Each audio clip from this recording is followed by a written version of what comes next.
한국이 사회적 취약계층을 돌보는데 더 진심이라는 생각이 들었습니다. 서울역의 모습은 효과적인 사회 정책이 어떤 영향을 미칠 수 있는지를 보여주는 상징 같았습니다. 사회가 가장 취약한 구성원들을 보호하기 위해 가시적인 조치를 취하고 있다는 사실이 저를 감동시켰습니다. 여기 서울역에 도착한 영국의 평범한 회사원이 큰 감동을 받았는데요. 어떤 모습을 보고 감동을 받은 걸까요? 이야기 시작하기 전에 채널을 구독하고 좋아요를 눌러주시면 더 많은 감동적인 이야기를 빠르게 만나보실 수 있습니다. 여러분의 응원이 저에게 큰 힘이 됩니다. 그럼 지금 바로 시작해볼까요? 안녕하세요. 저는 영국에서 회사원으로 일하고 있는 아일라라고 합니다. 2년 동안 열심히 근무한 뒤 이직을 하기 전에 잠시 시간을 내어 여행을 가기로 결심했어요. 그동안 쉴 틈 없이 일만 했으니 이번 기회에 꼭 한번 떠나보고 싶었거든요. 마침 제 친한 친구 엘라가 중국에서 일을 하고 있어서 중국으로 여행을 가는 걸로 계획을 세웠죠. 그런데 단순히 중국만 가는 게 아니라 일정 중간에 한국에도 들러보기로 했어요. 그래서 중국으로 입국하고 한국에서 출국하는 일정을 짜게 되었습니다. 무려 10시간이나 되는 긴 비행 끝에 두 나라를 여행할 수 있다는 생각에 기대가 무척 컸죠. 제 친구 엘라는 개발자예요. 회사를 다닌 지 얼마 되지 않아서 중국으로 파견 근무를 나갔습니다. 원래는 영국에서 함께 있었는데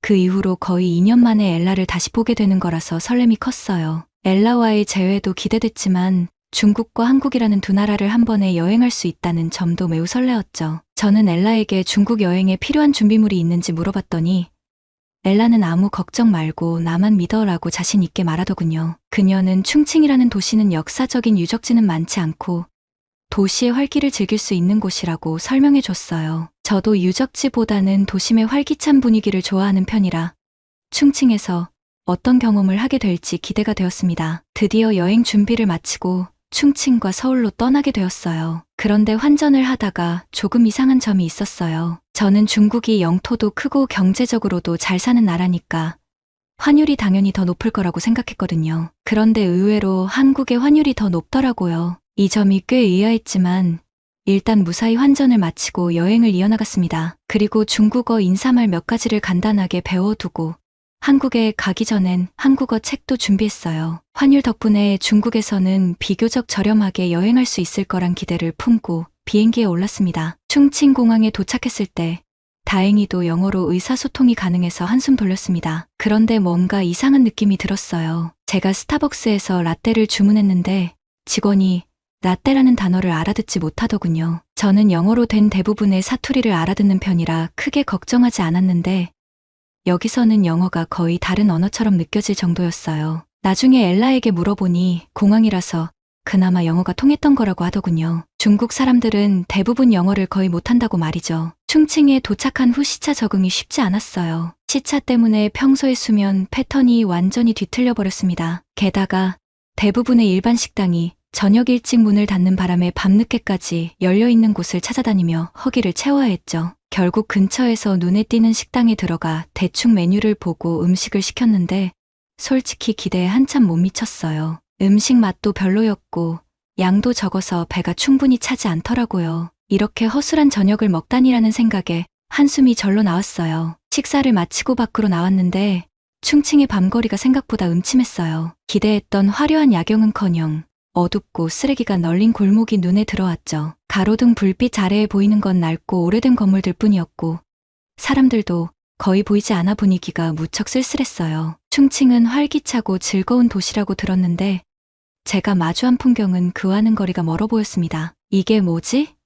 이렇게 허전할 수가 있나라는 생각이 들었지만 내일은 좀 더 나은 하루가 되길 바라는 마음으로 숙소로 돌아갔습니다. 다음 날 저는 충칭의 거리로 나가 사람들과 풍경을 유심히 관찰하기 시작했습니다. 그리고 충격적인 진실이 제 눈앞에 펼쳐지기 시작했죠. 이곳에서는 단순히 방과 후 친구들끼리 어울리는 평범한 모습만 보이는 게 아니었습니다. 대도시의 번화한 길거리 이면에는 길을 잃고 외롭게 지내는 가출 청소년들이 있었습니다. 그 사실을 깨닫고 나니 마음이 무거워졌습니다. 세상이 그렇게 화려하고 크면 모든 이들이 보호받고 있는 줄 알았는데 정작 보이지 않는 구석에서 고통받는 이들이 있음을 처음으로 실감했습니다. 특히 한 어린 소녀가 제 시선을 사로잡았습니다. 그녀의 눈은 공허했고 얼굴에는 체념이 가득한 표정이 서려 있었습니다. 그 소녀는 허름한 가방을 들고 홀로 앉아 있었는데 주변을 지나가는 사람들은 그녀를 보지 못하는 듯 무심히 지나치기만 했습니다. 엘라에게 이 소녀에 대해 물어보니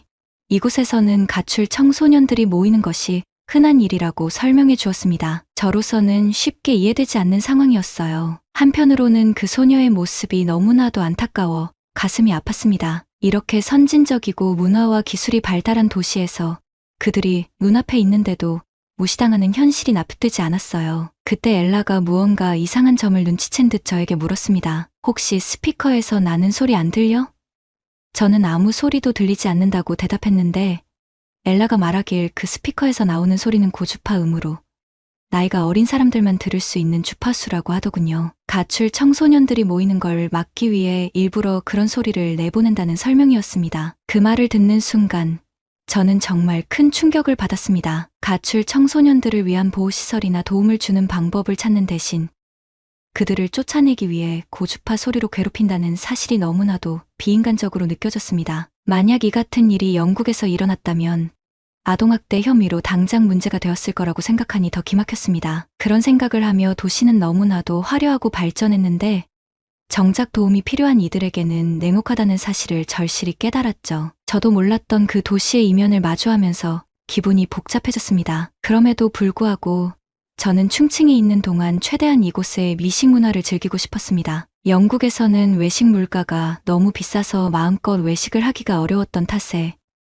이번 여행에서만큼은 저렴하면서도 맛있는 음식을 마음껏 먹고 싶었어요. 중국 음식, 특히 충칭의 대표적인 훠궈를 맛보는 것은 꼭 해보고 싶은 경험이었습니다. 저는 미식 여행을 기대하며 충칭에 있는 한 유명한 훠궈집을 찾아가기로 했습니다. 인터넷에서 이곳을 추천하는 여행 블로그를 보고 신선한 재료와 깊은 육수 맛을 자랑하는 이 식당이 꼭 제 입맛에 맞을 것 같았죠. 식당에 도착했을 때 고풍스러운 외관과 아늑한 분위기가 일단 제 마음을 사로잡았습니다. 내부는 깔끔하고 고요했으며 차분한 분위기가 마음에 들었어요. 메뉴판은 전부 중국어로만 되어 있었지만 다행히 블로그에서 미리 본 사진을 참고해 주문할 수 있었습니다. 사실 사진이 없었더라면 중국에서 음식 주문이 꽤 어려웠을 거예요. 다만 식당 직원들이 제가 영어로 말을 걸면 상당히 조심스러워하는 느낌이 들었습니다. 영어로 대화하는 것을 꺼리는 듯 보였죠. 중국에서 영어가 잘 통하지 않는다는 이야기는 들었지만 실제로 겪으니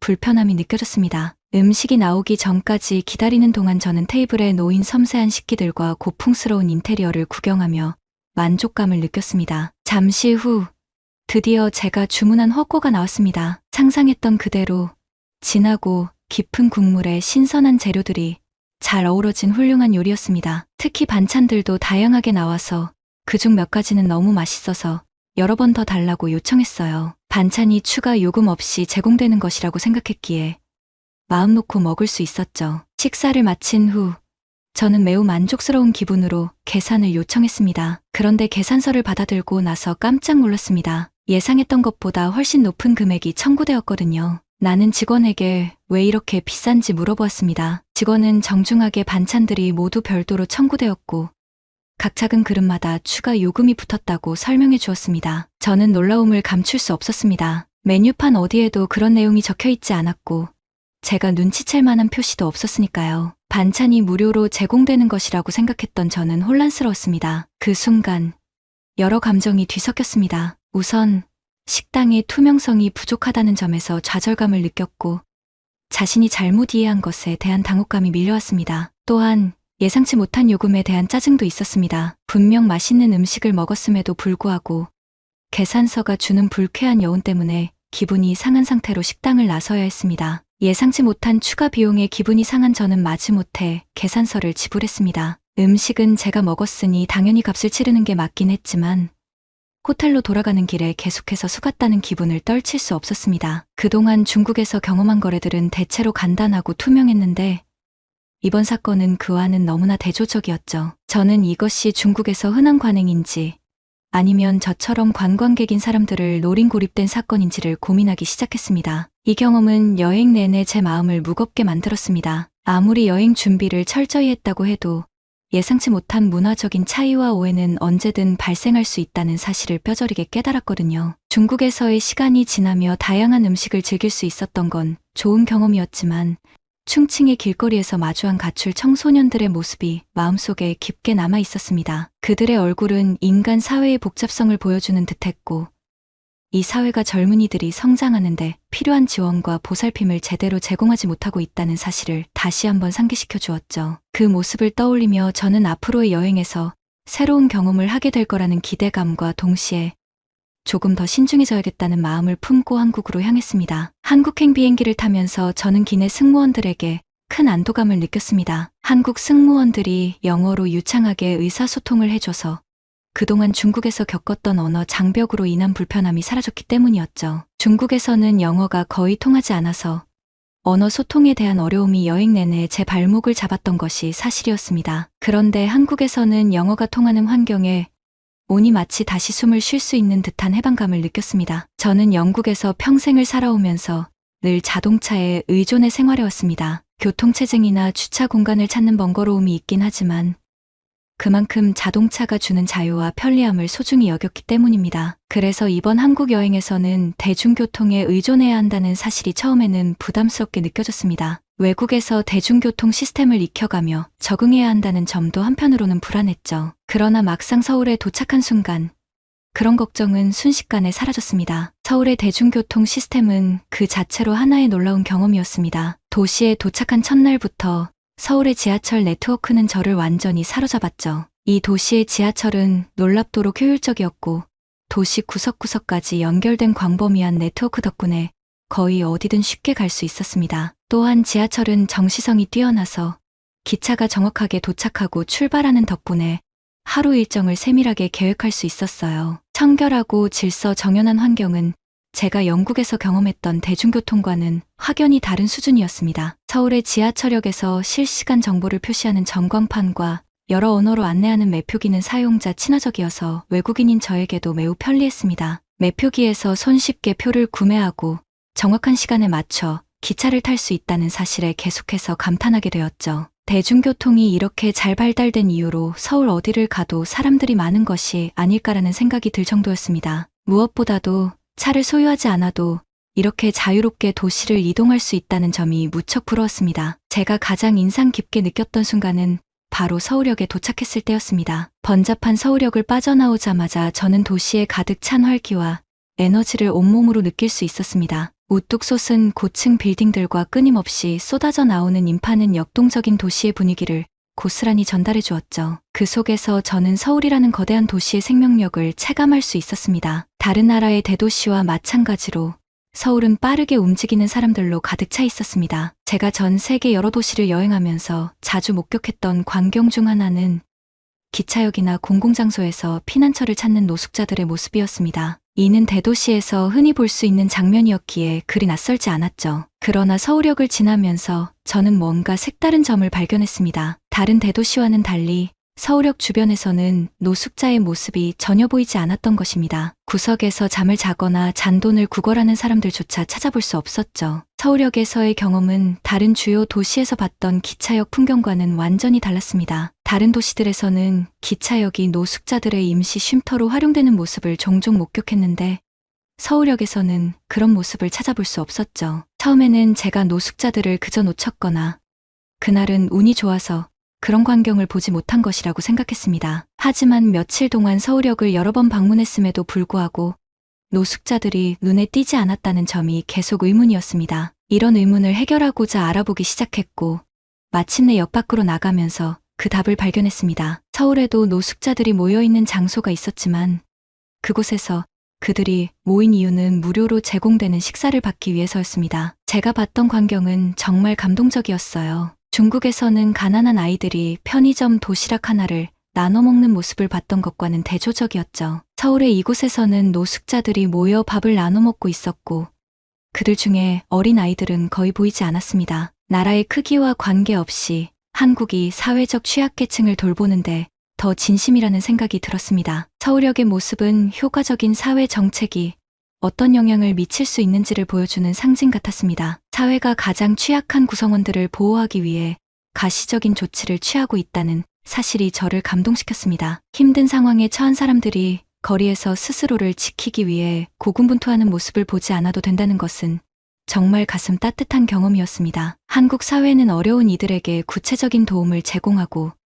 그 결과가 거리에서도 분명하게 나타나고 있다는 것을 느낄 수 있었죠. 북적이는 서울의 거리를 걷다 보니 어디선가 한식 특유의 매혹적인 향기가 코끝을 자극했습니다. 저는 한국을 처음 방문하는 만큼 한국 음식을 제대로 즐기고 싶었죠. 그 중에서도 요즘 유행하는 순두부찌개를 먹어보겠다는 결심을 했습니다. 북창동 순두부집이 유명하다는 것을 알고 있었기에 그곳으로 발길을 옮겼습니다. 식당에 들어가 자리에 앉았을 때는 설렘과 호기심이 뒤섞인 기분이 들었습니다. 메뉴를 보니 순두부찌개 외에도 다양한 음식이 있었지만 그래도 순두부 전문점에 왔으니 다른 메뉴를 먹기엔 조금 아쉬웠습니다. 그래서 결국 순두부찌개를 주문했습니다. 음식이 나오기를 기다리던 중 놀라운 일이 일어났습니다. 주문한 지 얼마 지나지 않아 종업원이 작은 접시들을 테이블로 가져다 놓기 시작했습니다. 김치, 콩나물 무침, 애호박볶음, 매콤한 오이 샐러드 등 여러 가지 반찬이 나왔는데 이름조차 모르는 음식들이 한가득 차려졌습니다. 순간 당황한 저는 혹시 무언가 잘못된 것이 아닐까 생각했습니다. 중국에서 비슷한 경험을 떠올리며 제가 주문하지 않은 음식인데요? 라고 말했죠. 그러자 종업원은 미소를 지으며 한국에서는 반찬이 식사와 함께 무료로 제공된다고 설명해 주었습니다. 영어로는 약간 어색하게 It's free라고 말했죠. 그 말을 듣고 저는 깜짝 놀랐습니다. 한국에서는 메인 요리 외에 이렇게 다양한 반찬들이 무료로 제공된다는 사실이 무척 신기했습니다. 특히 중국에서의 경험과는 완전히 달랐습니다. 반찬은 정갈하게 차려져 있었고 한국의 식사 문화에서 빼놓을 수 없는 중요한 부분임을 깨달았습니다. 궁금증이 남았던 저는 김치를 추가로 달라고 부탁하면서 정말 추가 요금이 없냐고 한 번 더 물어보았습니다. 종업원은 웃으며 오브 콜스라고 대답해 주었죠. 반찬을 하나하나 맛보면서 저는 각각의 맛에 감탄하지 않을 수 없었습니다. 매콤하고 신맛이 돌며 고소한 맛이 나는 반찬들이 메인 요리인 순두부찌개와 조화를 이루며 그 맛을 더욱 풍부하게 해주었습니다. 단순히 반찬이 무료로 제공된다는 사실만이 아니라 그 제스처 자체가 저를 깊이 감동시켰습니다. 반찬은 단순한 음식 이상의 의미를 담고 있었습니다. 그것은 환대와 관대함을 상징하는 제스처였고 손님을 진심으로 환영하며 마음을 나누는 한국 문화의 포용성을 보여주는 상징처럼 느껴졌습니다. 반찬이 무료라는 사실에 기분이 좋아진 것은 물론 그 반찬들이 너무나도 맛있어서 식사가 더욱 즐거웠습니다. 한국에서의 첫 식사 경험은 그 자체로 특별했지만 더 놀라운 것은 그 뒤에 방문한 다른 식당들도 똑같이 반찬을 무료로 제공했다는 점이었어요. 순두부찌개를 먹으러 갔던 북창동 식당뿐만 아니라 이후에 간 여러 식당에서도 공짜로 제공되는 다양한 반찬들을 마주할 수 있었습니다. 한국의 식문화는 단순히 맛있는 음식을 먹는 것 이상의 의미가 있었습니다. 정갈하고 다양한 반찬들은 그저 입맛을 만족시켜주는 것이 아니라 마음까지 따뜻하게 채워주는 것 같았어요. 식사를 마치고 식당을 나서면서 저는 배를 채운 것 이상으로 한국의 음식 문화가 담고 있는 나눔의 정신에 깊은 감동을 받았습니다. 공짜로 제공되는 반찬들은 그저 음식을 나누는 것이 아니라 한국 사람들이 손님을 환대하고 따뜻하게 맞이하는 마음의 표현처럼 느껴졌어요. 이러한 경험은 단순히 여행 중 만난 일상이 아니라 그 너머에 깃든 한국의 전통과 정서를 이해하게 만든 중요한 순간이었습니다. 무료 반찬이라는 작은 요소 하나가 얼마나 큰 의미를 지닐 수 있는지를 알게 되면서 이 경험은 제가 한국을 떠나고 나서도 오래도록 기억에 남을 것이라는 확신이 들었습니다. 한국에서의 이 따뜻한 경험을 떠올리면 중국이나 영국에서의 결혼 관습과도 자연스럽게 비교하게 되었습니다. 한국에서 느낀 문화적 차이 중 하나는 결혼 후 여성이 자신의 성을 유지한다는 점이었습니다. 중국과 영국에서는 여전히 결혼 후 여성이 남편의 성을 따르는 것이 일반적인데 한국에서는 여성이 결혼하더라도 자신의 성을 바꾸지 않고 그대로 유지하는 경우가 많다는 점이 정말 인상적이었어요. 사실 영국에서도 최근에는 성을 바꾸지 않는 여성들이 늘어나고 있긴 하지만 대부분의 사람들은 여전히 전통적인 방식을 따르는 경향이 있죠. 주변 사람들이 다들 성을 바꾸기 때문에 혹시 성을 바꾸지 않으면 이상하게 보일까 봐 걱정하는 경우도 많습니다. 중국도 마찬가지로 결혼 후 성을 바꾸는 전통이 널리 퍼져 있기에 여행 중에 이 주제에 대한 호기심이 자연스럽게 생겼습니다. 그러나 한국에서는 상황이 다릅니다. 한국에서는 결혼 후에도 여성이 자신의 성을 유지하는 것이 매우 일반적입니다. 이는 단순한 법적 형식이 아니라 한국 문화에 깊이 뿌리내린 중요한 관습이었어요. 한국 사회는 개인의 정체성을 매우 중시하고 결혼 후에도 남편의 성을 따르지 않는다는 점에서 여성이 자신의 정체성을 유지할 수 있는 존중을 받는다는 인상을 받았습니다. 한국의 이러한 관습은 그 자체로 가문과 혈통을 존중하는 한편 여성의 독립성과 자아를 소중히 여기는 문화적 측면을 잘 보여주었습니다. 결혼과 동시에 여성이 남편의 성을 따르게 되는 것이 아니라 자신의 성을 유지하면서도 결혼 생활을 이어가는 모습은 제게 굉장히 힘이 되는 개념이었어요. 이는 단지 이름의 문제를 넘어 결혼 후에도 여성의 정체성이 남편의 정체성에 종속되지 않는다는 의미를 담고 있었기 때문입니다. 이런 깨달음은 저에게 개인적으로 큰 의미가 있었고 한국에서의 문화적 차이는 제 신념을 더욱 확고하게 만들어 주었습니다. 제가 살고 있는 영국에서는 결혼 후 성을 바꾸는 것이 결혼 생활의 상징으로 여겨져 왔지만 한국에서는 성을 바꾸지 않더라도 가족의 정체성을 잃지 않는다는 점이 무척 신선하게 느껴졌습니다. 이 차이가 저에게는 오히려 부러웠습니다. 결혼 후 성을 바꾸지 않는다고 해서 가족이 하나로 결속되지 않는 것이 아니라 오히려 각자의 정체성을 존중하면서도 가정을 이룰 수 있다는 한국의 전통은 제게 굉장히 진보적이고 의미 있게 다가왔습니다. 이번 한국 여행은 단순한 관광 이상의 의미를 지니고 있었습니다. 한국에서의 경험은 제게 새로운 시각을 열어주었고 제 개인적인 성장과 문화적 이해를 크게 확장시켜 주었습니다. 한국에서 보낸 시간은 저에게 잊을 수 없는 추억이자 삶의 중요한 교훈이었습니다. 이번 아시아 여행은 그저 새로운 장소를 둘러보는 것이 아니라 저 자신을 더 깊이 이해하고 다른 문화와의 차이를 통해 제 시야를 넓히는 계기가 되었습니다. 이 여행에서 얻은 경험과 교훈은 마치 보물상자처럼 소중한 자산이 되었습니다. 영국으로 돌아가면서 저는 새로운 마음가짐을 가지게 되었어요. 열린 마음으로 다양한 문화를 접하고 그 안에서 차이를 발견하며 예상치 못한 순간에서 기쁨을 찾을 수 있다는 것이 얼마나 중요한지를 깨닫게 되었습니다. 이제 저는 제 주변 사람들에게도 이러한 교훈을 전해주고 싶습니다. 문화적 차이를 두려워하거나 고정된 틀 안에 갇히기보다는 그 차이를 존중하고